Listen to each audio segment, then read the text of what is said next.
লেবাননের সশস্ত্র গোষ্ঠী হিজবুল্লাহ ইসরায়েলের উত্তরাঞ্চলের বিভিন্ন অবকাঠামো লক্ষ্য করে ক্ষেপণাস্ত্র হামলা চালানোর দাবি করেছে। গোষ্ঠীটি তাদের এক বিবৃতিতে জানিয়েছে, হামলায় ইসরায়েলের সামরিক স্থাপনা ও গুরুত্বপূর্ণ স্থাপনাগুলো লক্ষ্যবস্তু করা হয়েছে।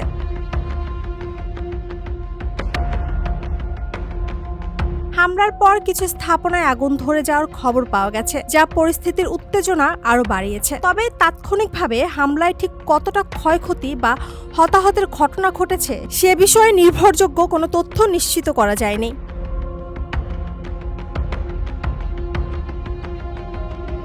এ ঘটনায় অঞ্চল জুড়ে নতুন করে উত্তেজনা তৈরি হয়েছে বলে মনে করছেন বিশ্লেষকরা। বিশেষ করে চলমান সংঘাতের প্রেক্ষাপটে এমন হামলা পরিস্থিতিকে আরও জটিল করে তুলতে পারে বলেও আশঙ্কা করা হচ্ছে।